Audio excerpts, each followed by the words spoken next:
नमस्ते, मी आदिनाथ ढाकणे. मी कोपरगावचा आहे.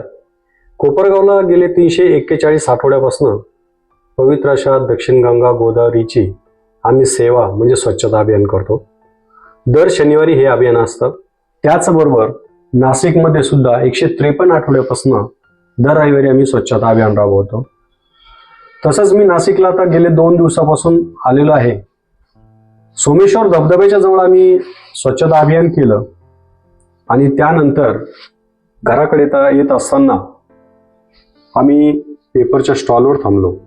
तिथं आम्ही पेपर घेतला आणि पहिली बातमी मला दिसली का नाशिकमध्ये साधूंसाठी राहण्याची व्यवस्था करण्यासाठी 1700 झाडं तुटले जाणार आहेत. जे साधू ग्राम बांधणार आहे त्यासाठी 1700 झाडं तुटले जाणार आहे. 1700 मला म्हणजे ऐकून आणि वाचून एकदम धक्का बसला. म्हटलं अरे 1700, अरे आपण इथे एक झाड नीट लावत नाही, लावलं तरी आपल्याकडून ते जगावल्या जात नाही. आणि हे 100 वर्षाचे झाडं 365 दिवस हे साधू तिथं राहण्यासाठी येणार आहेत, त्यासाठी हे झाड तुटले जाणार आहे. तर ही फार मोठी शोकांतिका आहे. खरं तर हे दंडकारण्य आहे.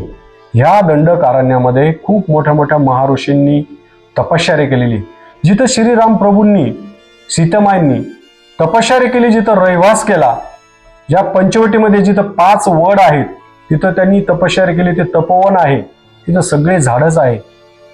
आणि जर तिथं ते झाडं तुटणार असेल तर हे साधू तपश्चर्या किंवा तप कुठे करणार आहेत का? फक्त आंघोळ करणार आणि निघून जाणार? नाही. तुम्ही सध्या बघू शकता क्लायमेट खूप बदलत आहे. 42च्या वरती टेम्परेचर गेलेलं आहे आणि 42चं टेम्परेचर जर तुम्हाला सामोरे जायचं असेल तर झाडाशिवाय दुसरा पर्याय नाही. आणि महाराष्ट्रामध्ये नाही देशामध्ये नाशिकला थंड हवेचं ठिकाण म्हटले जातं. आणि जर इथं 1700 झाडं तुटणार असेल तर मला सांगा 42चं 45 टेम्परेचर व्हायला वेळ लागेल का? एक कोपरगावकर म्हणून मला प्रचंड अशा वेदना झाल्या. नाशिककर म्हणून तुम्हाला काय वाटतं? नाशिककर म्हणून तुम्हाला वेदना झाल्या का?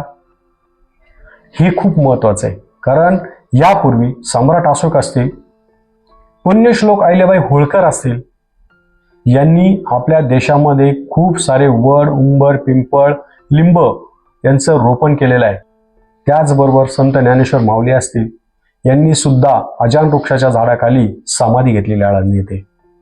ह्याच दंडकारण्यामध्ये गोदावरीच्या तीरावर परम सद्गुरू शुक्राचार्य महाराजांचं तपश्चर्या ठिकाण आहे. तिथं त्यांनी पिंपळाच्या झाडाखाली संजीवनी मंत्राने राक्षस जिवंत केल्याचं ठिकाण आहे. आपण हे सर्व झाडं हा आध्यात्मिक वारसा नष्ट करणार आहोत का? कशासाठी? फक्त येणाऱ्या कुंभमेळ्यामध्ये 365 दिवस बाहेरून येणाऱ्या साधूंना राहण्यासाठी, घर करण्यासाठी. चुकीचं आहे. हे असं झालं नाही पाहिजे. हे असं जर झालं तर भविष्य काळामध्ये प्रचंड अशा मोठ्या उष्णतेला आपल्याला सामोरे जावं लागणार आहे. त्याच्यामुळे मी आपल्या सर्वांना कळकळीची विनंती आणि आव्हान करतो, या झाडासाठी मी माझं योगदान देणारच आहे. पण नाशिककर म्हणून तुमचं सुद्धा कर्तव्य आहे का हे झाडं तुटली नाही पाहिजे, हे झाडं वाचली पाहिजे, आपली संस्कृती जपली पाहिजे. हिंदू धर्मामध्ये प्रत्येक झाडाला महत्व आहे.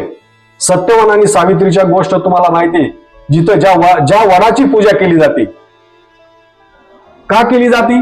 तर ते वड 1000 लिटर पाणी दररोज भूगर्भामध्ये सोडतो, त्याच्यामुळे त्या वडाची पूजा केली जाते.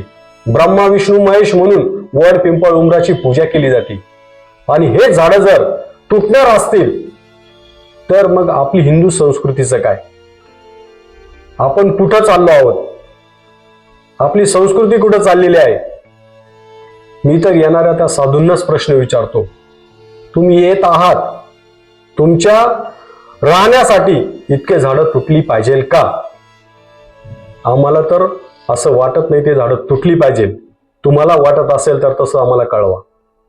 आणि नाशिककर म्हणून या मुवमेंटमध्ये सहभागी व्हा. आपल्याला 1700 झाडं वाचवायचे. धन्यवाद. जय गोदामाई, जय त्र्यंबकराज, जय शुक्राचार्य महाराज.